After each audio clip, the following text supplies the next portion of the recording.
client at a time, or maybe a few at a time, it can be the slow route to getting where you want. And also, I've always believed in being a resource for your clients, and I have always done that with newsletters, and I coach clients on becoming a resource by using their newsletters and including other information. Hi, I'm Christine Rothdeutsch, host of Make a Click, but today we're talking about community, building your community in a different way. And I'm happy to have with me today the founder of the Gather Community, Tracie Root. Welcome to the show, Tracie. Thank you. I'm super excited to be here. Thank you so much. Oh, Tracie, so like I say, I have to make sure I stay on topic here, because before we went on live here, we were talking about something totally different that from our past. But anyway, so I'm so glad to have you here today. So talking about community. So Tracie, how long have you been coaching now? I've been coaching for 12 years. 12 years. And your Gather Community, did that come about, shortly when you started coaching, or where did that fit into your Yeah, coaching? actually not. So when I started coaching back in 2012, I actually was attached to a network marketing company. And that was a health coaching company where I had never heard about coaching before, yet I desperately needed support on this health journey that I needed to embark on. And so I learned about coaching at that point. What I loved about that time of my life, and not only about it changing my direction from being a corporate employee to self-employed entrepreneur, but it helped me understand the things that I always loved about my own personality, which was the belief in people being able to accomplish the things that they really wanted out of their life. And all of a sudden I had this vehicle for people to be able to support people who wanted something different out of their life. So that's how I started coaching. I got away from the health coaching part of it a number of years later and really started helping people more in a life coaching style, where it was all about believing, like going after your dreams, setting goals, having accountability, putting a structure underneath the plans that you're imagining for your life or for your business. And that, became a part of that as well. Mm-hmm. Really, I still was in this kind of solo mode, as I had been most of my life, having moved around a lot as a kid. You always have to make new friends, but no one really sticks around very long when you go to 5 elementary schools and things like that. So the community part was always under the surface, but was never obvious to me until about 6 or 7 years ago.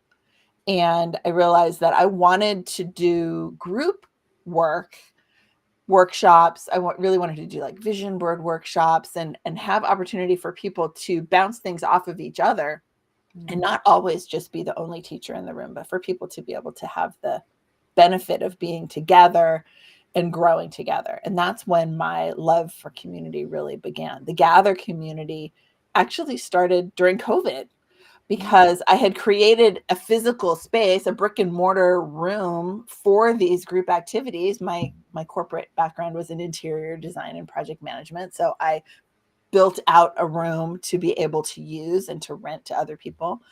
But when we had to close, we opened in October of 2019. So when we had to close, we had to figure out, okay, we're going to be closed for a couple of weeks, right? We thought it was going to be a couple of weeks. And then I realized that, the goal all along wasn't to have a room. The goal all along was to bring people together. And we took everything we were doing in the room and we moved it online. And that's when the Gather Community began, when we moved completely 100% virtual so that we could reach people all across the country and all around the world, because we were all at home alone, needing each other desperately. And that's how the Gather Community got born. Okay, so that was going to be my next question of it, locally, in person or online. So Right. You are totally online Yep, now. we are 100% online. And, that was a decision that we had to make kind of midstream every year during the lockdown, during the pandemic. Every year was different.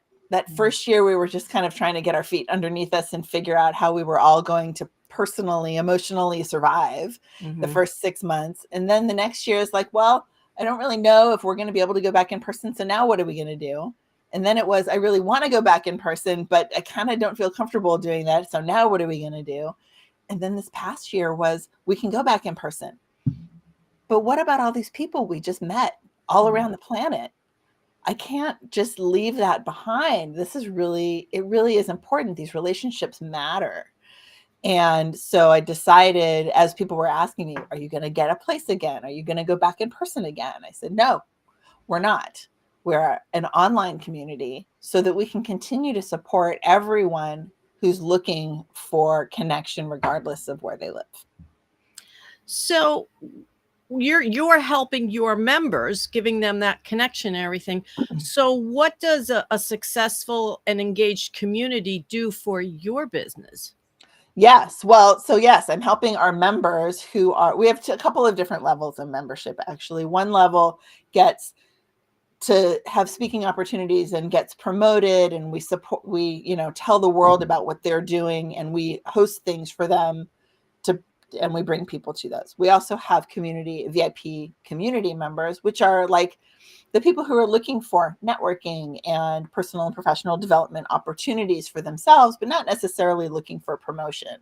So both of those levels of members get support from the community. But what I get personally for my coaching business and for my fulfillment in life by having a community is, we can just say it, I get friends, right? I get to meet people all the time. Most of my work is talking to people, often people I've never met, getting to know new people and understanding what makes them tick, what they want out of their life, what they want in their business.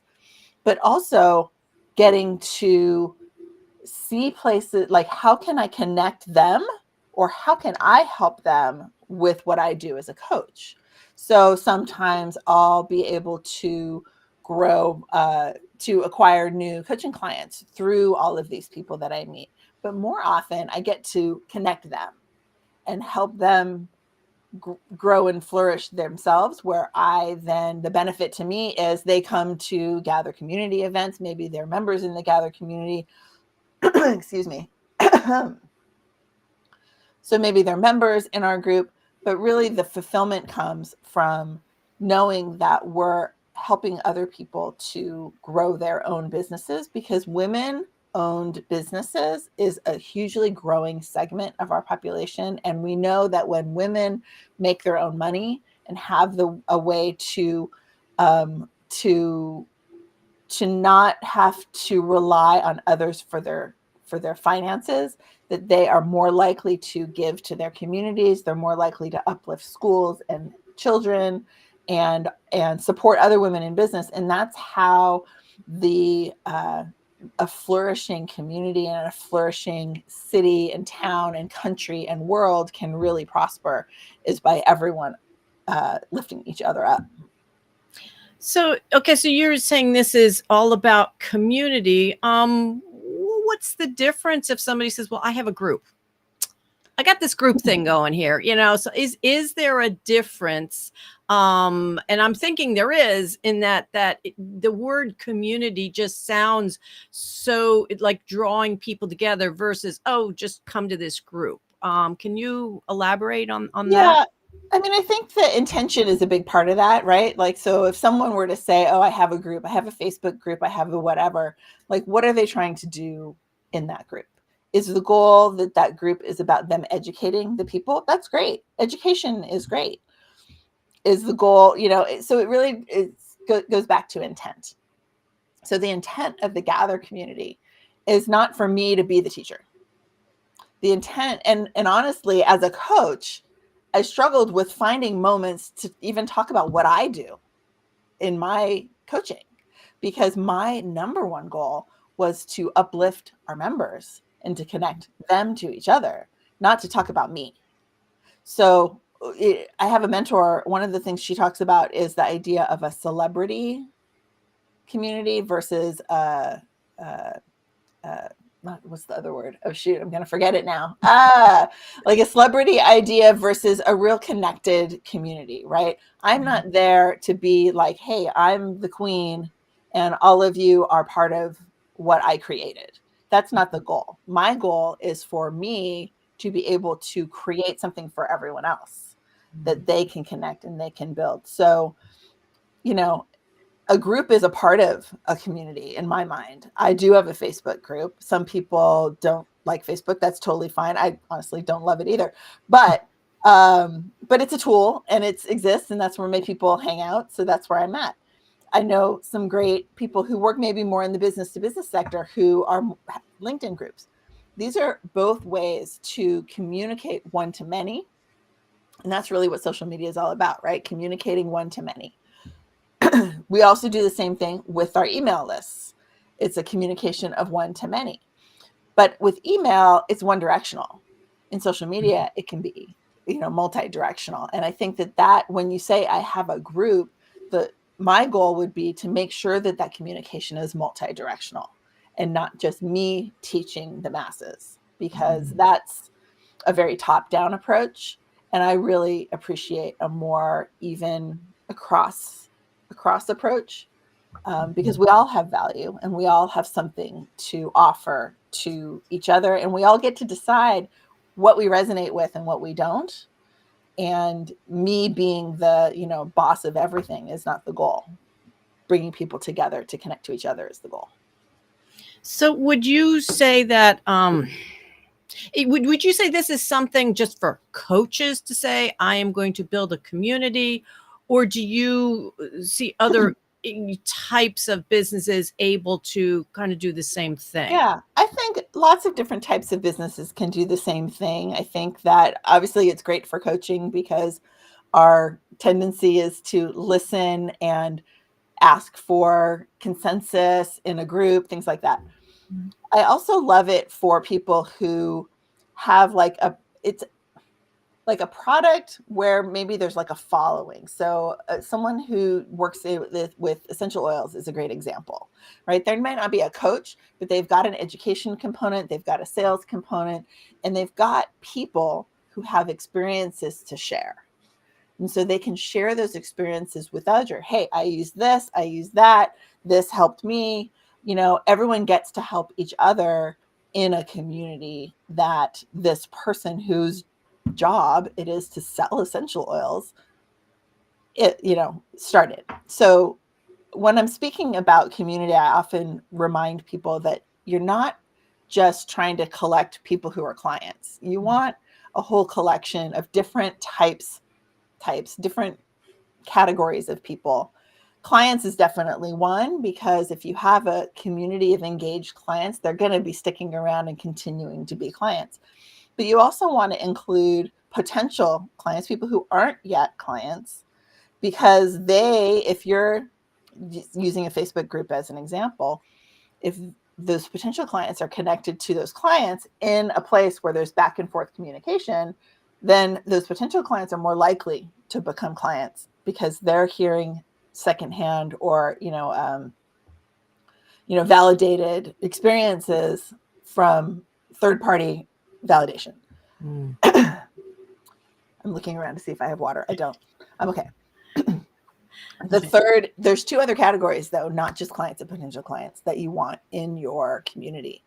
The third category I call friends and fans. So I mentioned earlier, I like to make friends. Of course, friends in our lives are people who are supporting us, whether it's actually becoming clients or just because they think that you're a good person and they want you to be happy and they want you to have success. Or fans, people that maybe you don't know, but are getting a good feeling from what you're doing and just kind of want to hang around, and maybe they'll become potential clients, maybe they'll become clients.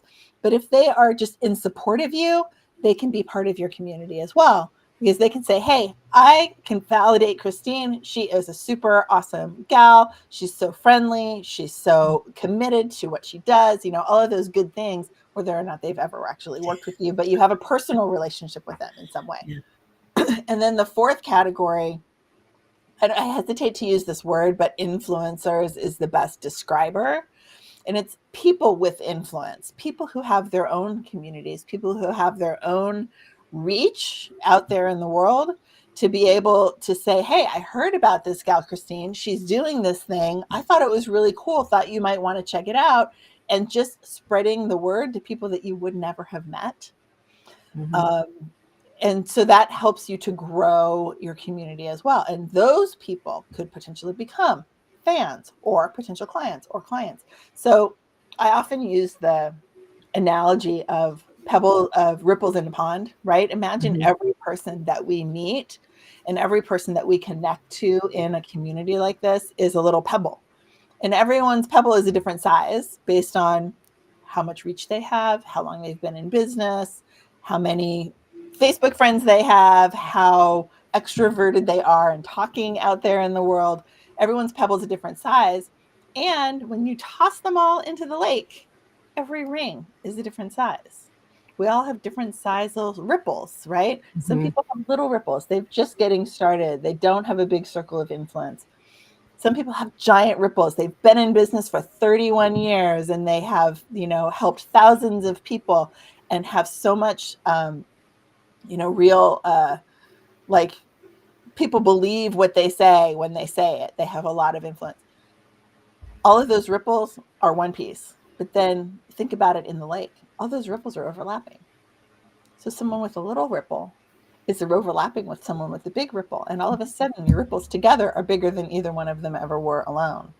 And that's how I believe the effect of having a community can grow your own reach and your business and your own, fulfillment in reaching people out there in the world.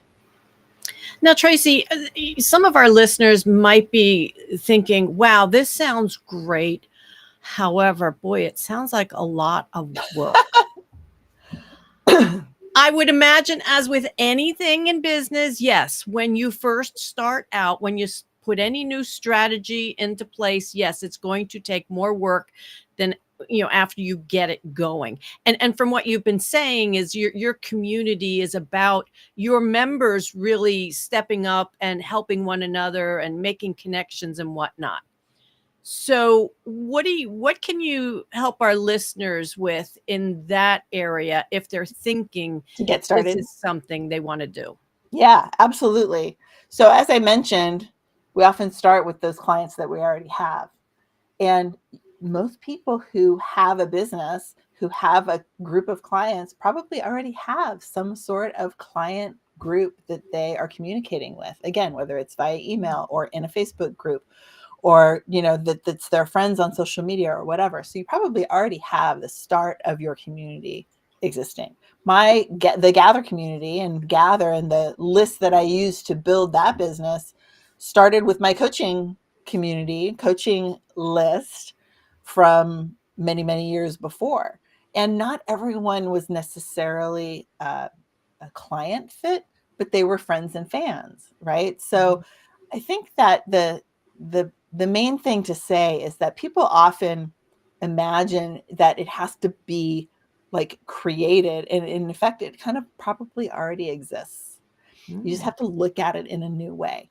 These are your people. These clients, they are your community. And how can you give them value?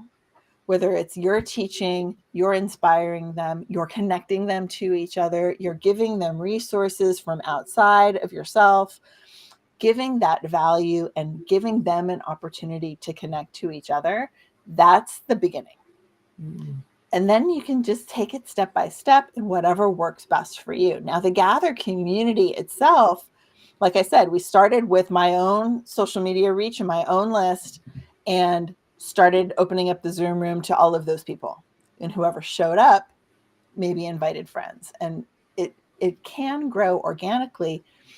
It doesn't take hard work, but it takes consistent work, right? So it doesn't have to be a lot of things, but it has to be a few things strategically and consistently. So as a coach, that's one of the things that I help people with, right? Is to identify what it is you're trying to do and then figure out what those steps are on the way there. And then how do you take them consistently? Because it's that consistency that makes it successful. It's not the coming up with the ideas and doing one thing and then stopping. Mhm. That's not going to work, right? It's those little consistent steps. So I would say that it starts with identifying what it is you actually want to create. What do you want your community to do? And then you have to lay it out. Like what do you think the next step is? And then go do that. And then what do you think the next step is? And then go do that. So it can be a lot of work if you want to grow something significant. I didn't know that the Gather community was really going to be what it is 4 years ago when we started COVID. I just didn't want to hang out by myself all the time. I opened up my Zoom room and there we were. And over the years, it became, how can I give more value? What else can I do for these people? How else can I help them have success? Mhm.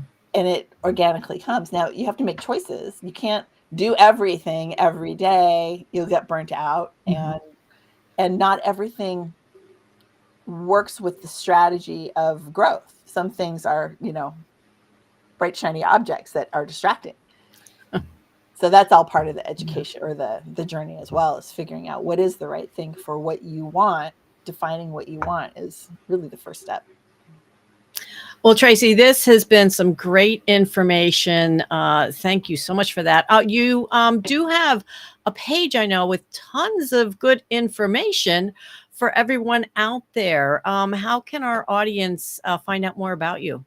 Yeah. Well, because I do have the Gather community and my coaching business, I've got a couple of different websites. But what I've done is made just one page where you can like learn about all the different things, whether it's my workshops that are coming up or different programs that I have, my retreat that's coming up, or Gather community events, learn about our members, find out about our upcoming networking opportunities, things like that. I also have an ebook there. I have a link to the Facebook group there. And it's just tracieroot.com/links. The challenging part is just remembering that Tracie's with an IE. Otherwise, it's a very simple situation. And you'll just, when you go there, if we've got something big coming up, it'll be right there at the top. Otherwise, it's a whole list of different opportunities for you to check out. Most are free, some are paid, but usually low cost. And we just want to bring people together and give you what maybe you need to grow your community and grow your business. Well, sounds awesome, Tracie. I do have one final question for you. Yeah. And this is in regards to your business and growing it. Is there anything that comes to mind that has helped you to make it click in your business? Is it a concept you learned, a piece of technology that you use? I'm always up to technology. People aren't sharing technologies too much. But what has helped you to make it click in your business? Well, it's hard to drill that down to one thing. And technology, of course, I did grow up in Silicon Valley. I've always been a technology kind of gal. I think there's actually two main things. One is the knowing, like, sticking with what works without like throwing it away and trying the new thing, right? So when the Gather community and tracieroot.com were both coming up for renewal within a month and this community was getting built, we decided, okay, we're going to consolidate.